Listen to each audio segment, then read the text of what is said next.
Stock market correction and the new voice is, I told you so. I told you that stock market is risky. Property is the best asset class.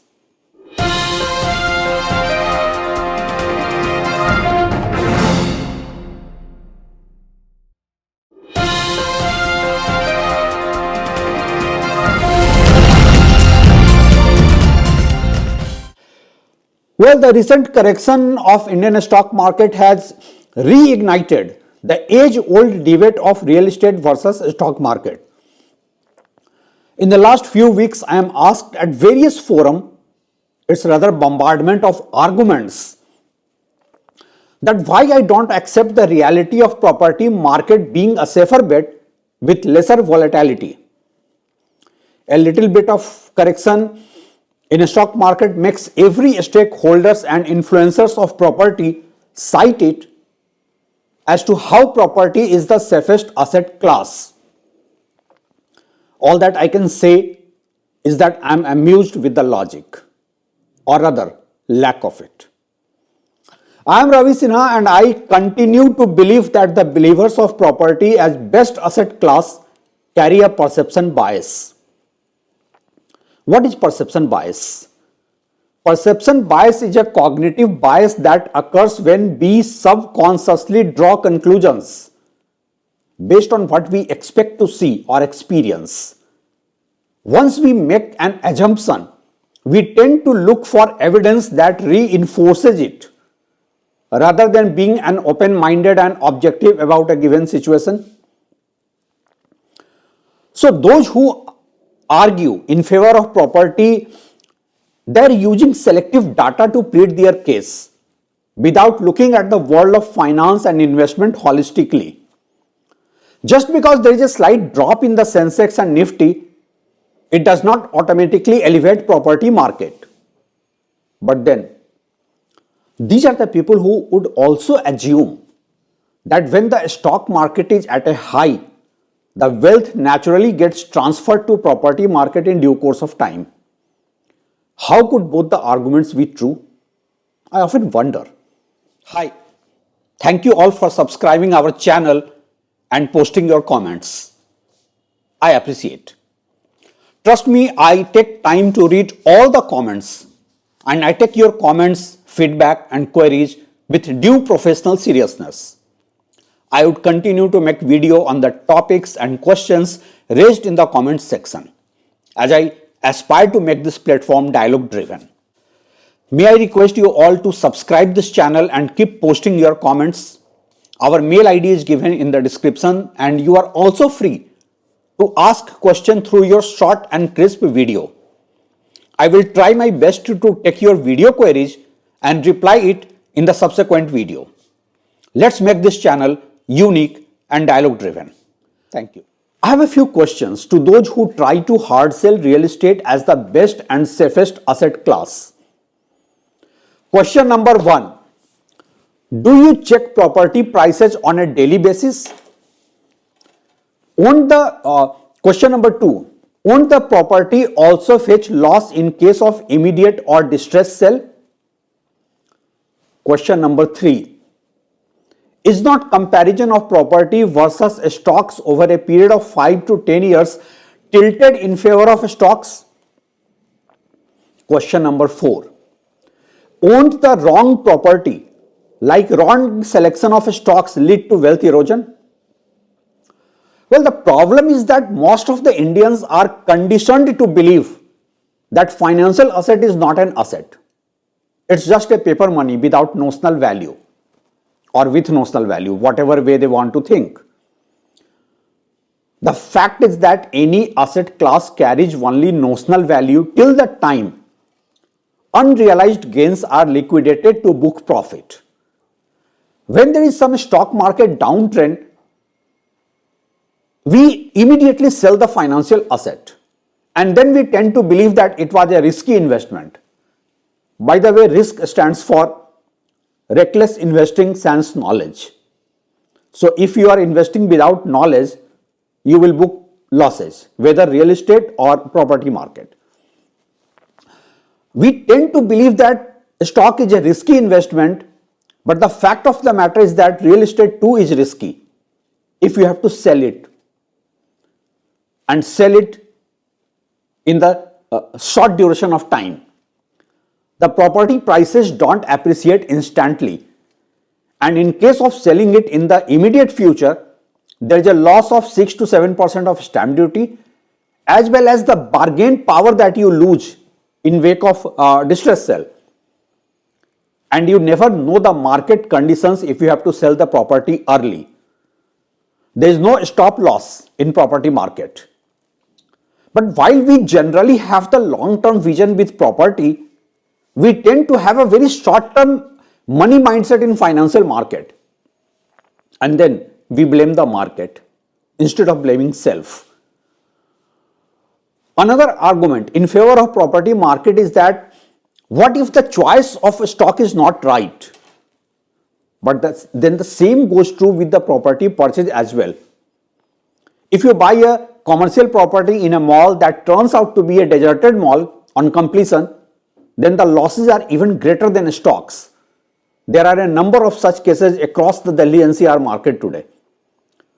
The way a sensible person won't buy a wrong property, a sensible person won't buy a speculative stock.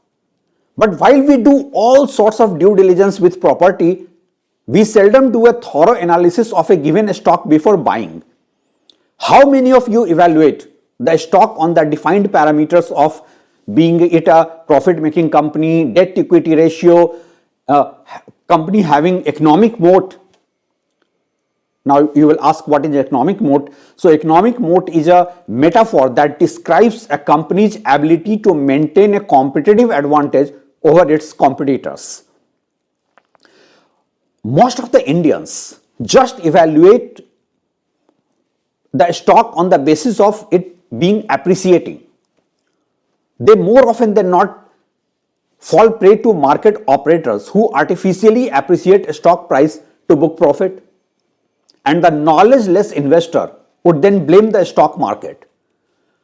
Similarly, if a property investor fails to do his own due diligence, one tends to make losses.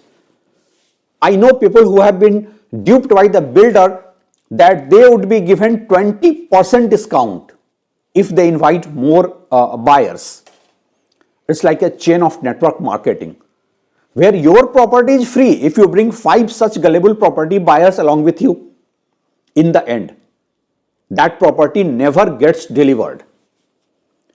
Due diligence is the key here.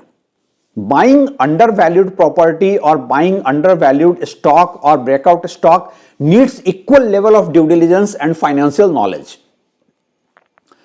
Advantage with financial asset over property are many. Liquidity. You can have the luxury of part sell. You can't part sell a property. You can't sell one bedroom out of the 3 bedrooms. You can't sell your washroom. Then you have mobility with financial asset. It's a hassle-free investment. On the other hand, high maintenance and higher entry and exit load makes property least desirable asset class. As far as ROI is concerned, there is an interesting comparison on social media about the property of film star Shah Rukh Khan. In 2001, Shah Rukh Khan bought his villa Mannat at a price of 13 crore rupees. Today, the market price of the given property is around 200 crore.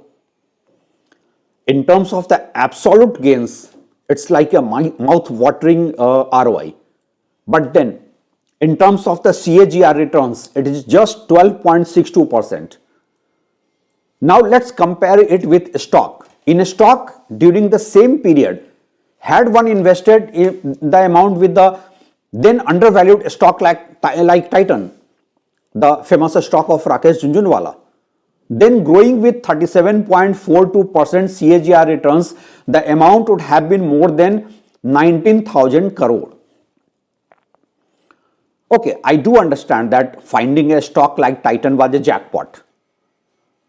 Let's take us the safest bet in the stock market.